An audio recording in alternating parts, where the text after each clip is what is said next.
Here's the opportunity to present today. A bit difficult doing it from up here and not seeing who's in the room, but hopefully it'll go okay.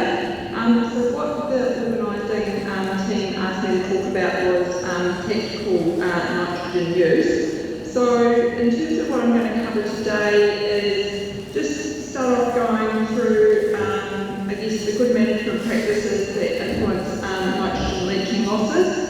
Some things around how we can get the best response to nitrogen fertiliser, talk a little bit about winter crop nitrogen management, and then finish off with a really brief summary in terms of the Southern Dairy Hub systems comparison that's happening at the moment. So if we look at the good management practices influencing nitrogen loss, the things that we need to think about are what aspects we can be looking at to get the best response from any nitrogen fertiliser that we're using. We need to think about opportunities to reduce the total amount of nitrogen fertiliser that's applied annually. An area that I'll focus a little bit on is around winter crop management in relation to nitrogen fertiliser. Then there's also aspects around managing effluent systems, or these are particularly the dairy systems, culling cows early and using off-paddock facilities. But just for the purposes of the presentation today, and the time that I've got available, I'm just going to focus on the top three, which are more relevant across the different pastoral systems. So I guess the key around the nitrogen fertiliser inputs is all around the nitrogen cycle and that risk of nitrogen loss through leaching or through our greenhouse gases as well. So in terms of getting the best response to any nitrogen fertilisers that's applied, there's a few key principles. One is making sure that the levels of the other nutrients in the soil are optimal. So for instance, if the soils are short in sulphate sulphur, then the plants won't be able to use the nitrogen as efficiently. So making sure you've got your other nutrients in that optimal range. The other thing that has an impact, especially with our crop paddocks, is the amount of available mineral N in the soil. And I'll talk a little bit more about that in a minute. Clearly the soil temperature, the plant growth rate, the amount of moisture and the rate of nitrogen applied. So in the table at the bottom of this slide, so this is a table out of the Dairy and Ted resource, but it just goes through the likely responses and that you get when depending on how fast the pastures are growing. So where this time of the year we've got slow pasture growth, maybe 10 is probably a good amount, but even less than that. The response to that nitrogen is only going to be about 5 kilograms of dry matter per kilogram of nitrogen applied, and it will take 10 to 14 weeks to get the maximum, like that full response. If we compare that with when we are heading into that peak growth in spring, then and we're growing at more than 80 a day, we're going to be closer to 20 kilos of dry matter per kilogram of nitrogen applied, and we're going to get that response in 3 to 4 weeks. So it's really thinking about when can you apply that nitrogen that you get the maximum benefit from it in terms of growth and reduce the surplus that it's as risk to leaching. So in terms of if we want to look at reducing our nitrogen fertiliser, and this may apply to a number of dairy farmers with the essential freshwater requirements of less than 190 kilograms of nitrogen per hectare on within any paddock per annum. So if there's anybody that is in that situation, it's really important to have a plan to manage that transition to less nitrogen. Depends on how much you do have to reduce it by, but working through that plan.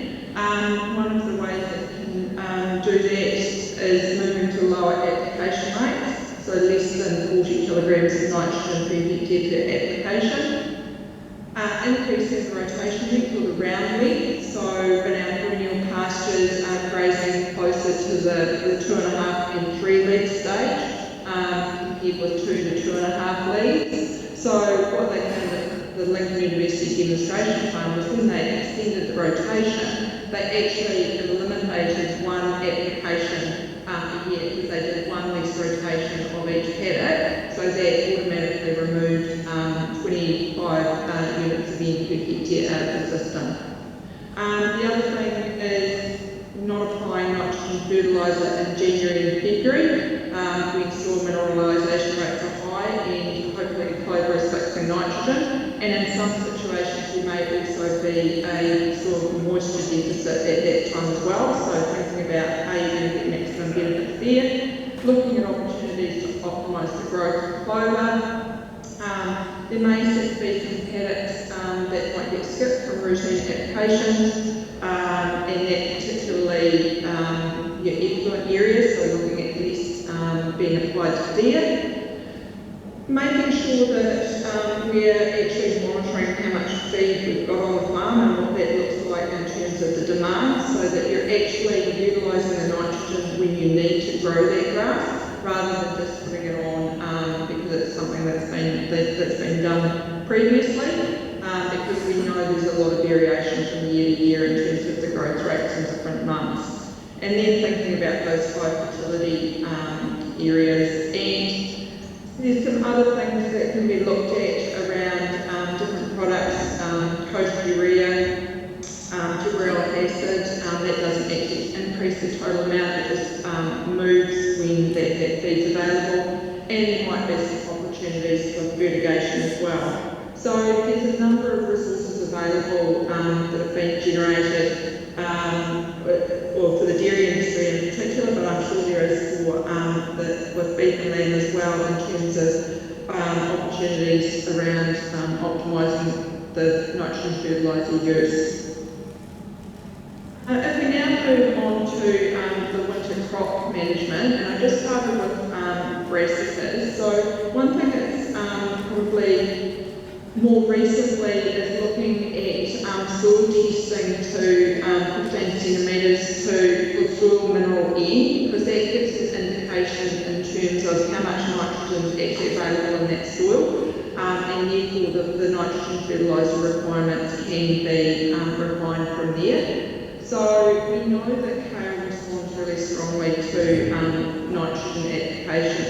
And in the top graph on the right-hand side is some data from a large database that we've pulled together. And along the bottom is the crude protein content of the feed. And then we've looked at all of the samples to see what the range is in the crude protein content. So in the top graph, we've got that top line with the circle, the closed circles is the range in kale concentration of the samples in that database. So you can see that we've had some samples, a few samples in there down at 5% crude protein, quite a lot in the sort of 50% of them in that sort of 12 to 16%, but there's samples in there right out to 25% crude protein. And a lot of that will have been driven by the nitrogen fertiliser regime. So if we put on more fertiliser, then even if the conditions are not right to grow more dry matter, the plant will take up that nitrogen and just increase the crude protein content. So again, important to think about how you're using that nitrogen fertiliser. So the recommendation is a 50-50 split of that at 6 weeks and 12 weeks after establishment. What are the risks if we put on too much nitrogen or put it on too late? Well, nitrate poisoning is a challenge, or can be an issue if it goes on too late. But as I've mentioned, those high crude protein levels when there's too much, basically what that does is means that there's more nitrogen that's required by the animal through winter, so that excess nitrogen is excreted in the urine, and that increases our risk of nitrogen leaching. So what we want to be doing is trying to manage the nitrogen fertiliser to get the crude protein more in that optimum range, which for through that winter period, mature animals is in that sort of 10 to 15% crude protein. If they're lactating, there is a higher requirement. The other thing to consider in terms of the winter crop with brassicas is thinking about the nitrogen fertiliser required depending on whether you're doing minimum tillage or conventional cultivation. So that's again a discussion with your technical field rep. And there's a number of brassica calculators that are available now that can be utilised to predict the fertiliser requirements for your crop. So you've got your soil test, and then putting it into those calculators to work out what's going to be the amount of fertiliser to optimise the potential yield for that crop.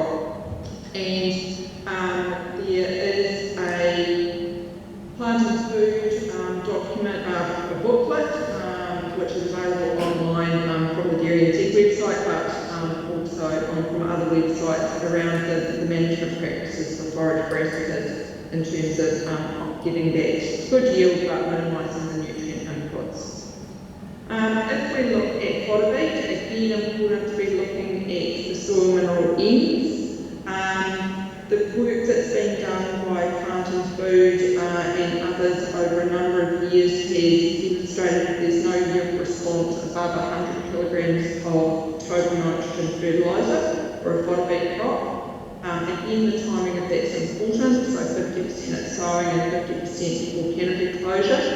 The other things to consider around fodder beet is the potassium levels, the need for boron and what might be required there, and then in terms of maximising the yield is maintaining that healthy crop canopy, because that's our solar panels to be pushing growth down into the poles, which ends up being a higher proportion of the feed. So if we look at some data some soil mineral data from the Southern Dairy Hub a couple of years ago, so I'll just talk through this, the graph here. So we had a range of paddocks that were sampled prior to going into or being established. And so the blue bars there are the mineralised nitrogen levels from our first year crop paddock. So these are coming out of grass.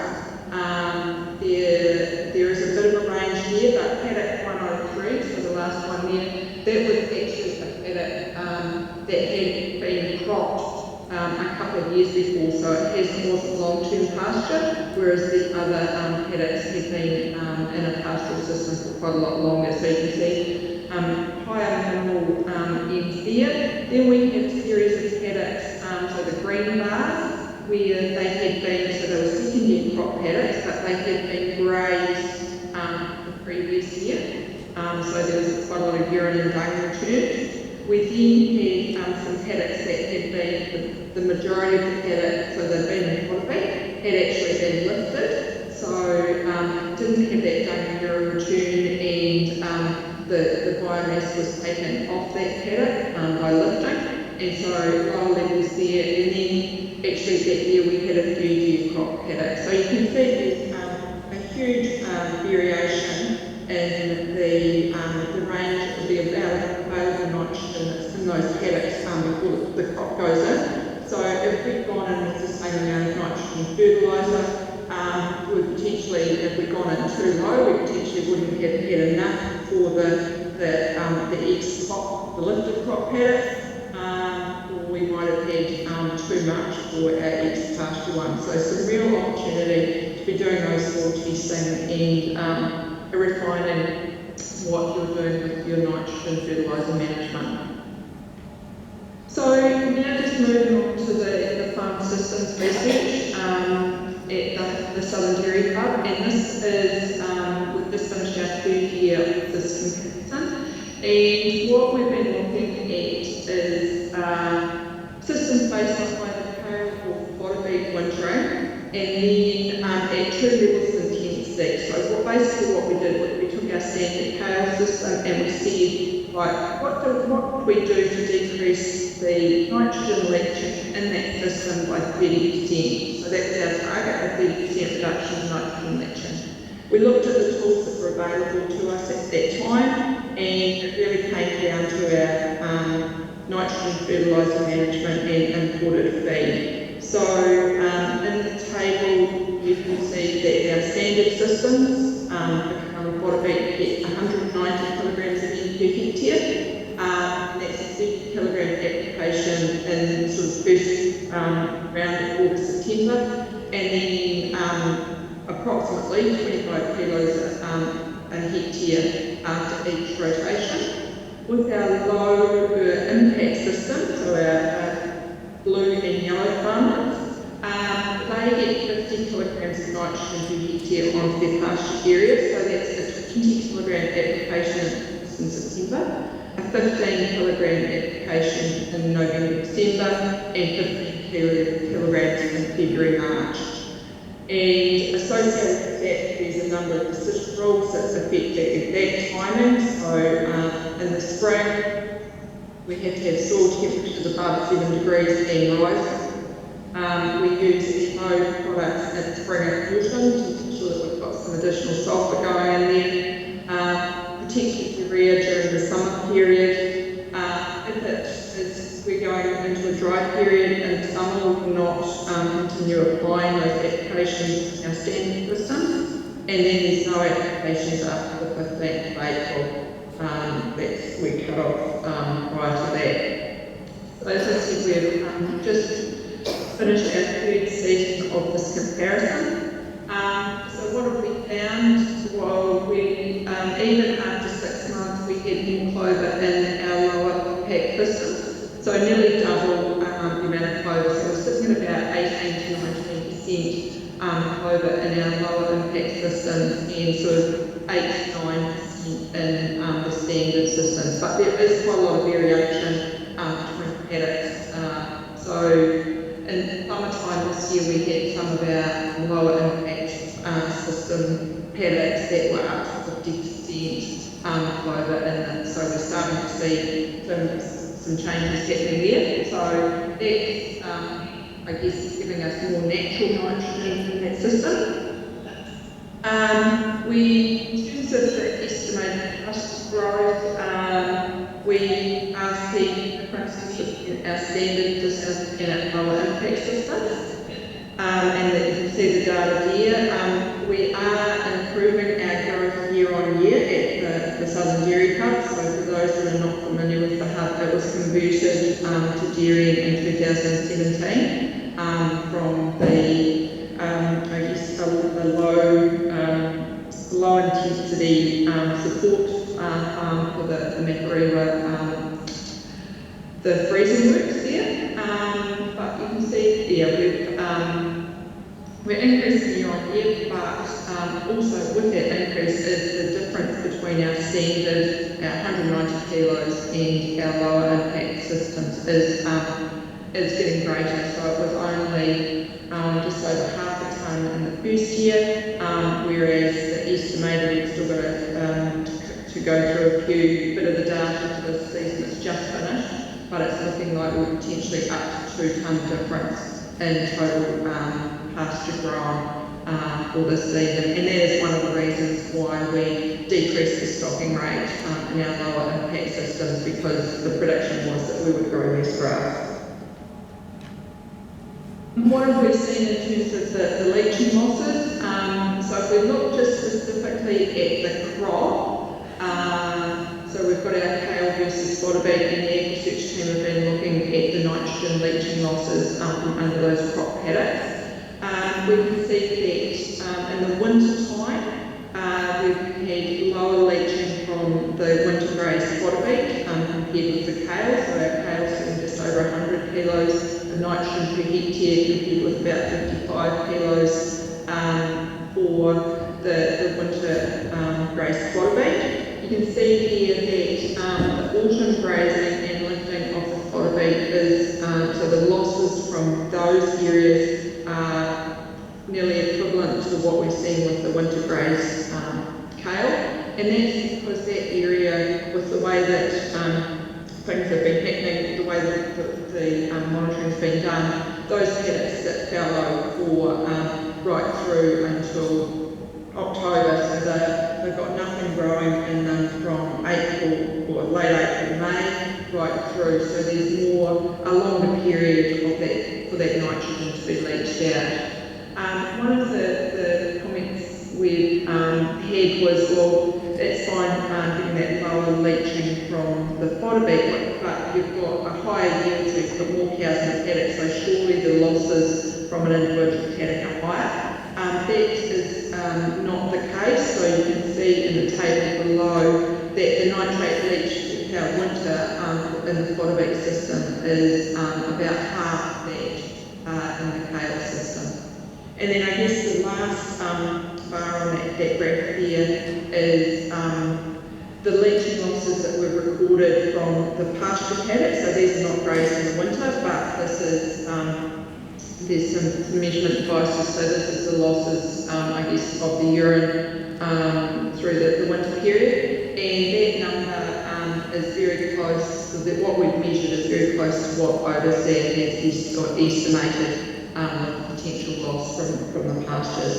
So that's looking at it, I guess, as the individual components of the system. What happens when we put the grass and the crop areas in the farm together?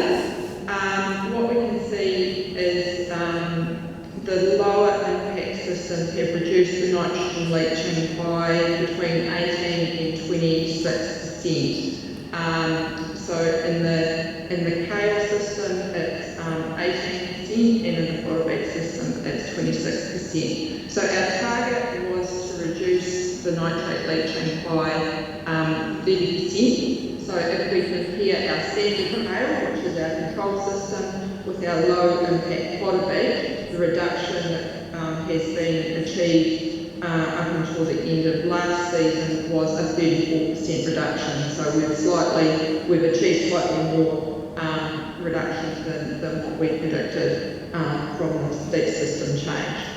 So that's all very well in terms of I guess the nitrogen leaching and the environmental impact, but there's a few other things that we need to consider.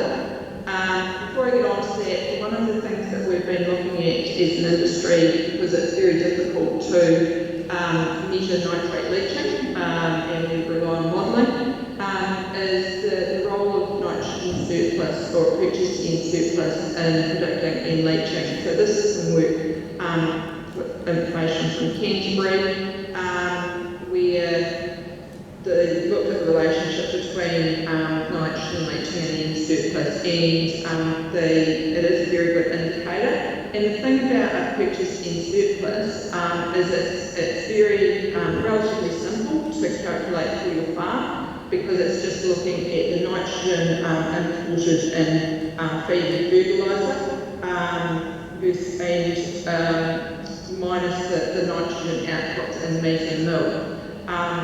And so in terms of those inputs, the feed and fertiliser, both of those are very much under the control of your management. So might be something that just worth looking at, and I know for the dairy farmers as part of the Fonterra Tiaki plan and other plans that are available, there is that simple end surplus calculation. So be encouraging to go and look at that and see where you're sitting.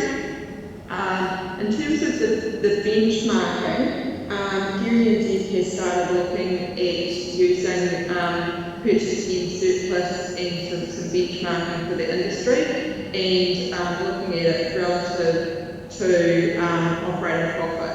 So this, I guess, just to finish off, what we have found is, yes, we've achieved some environmental impact benefits, but especially for our low impact system, it's been at the expense of profitability. We have also reduced methane emissions, but also with that expensive profit. So way to go in terms of maintaining profitability. So just to finish off, actions you can take now. Understand the current and future environmental regulations. I know lots happening in Southland at the moment around where things may land, so keeping abreast progressed with that, reviewing your current nitrogen use strategy, knowing how much you actually have applied last season, calculating a simple end surplus, and then utilising all of the available tools and resources and support to develop that plan to optimise your nitrogen management. And that's me, thank you.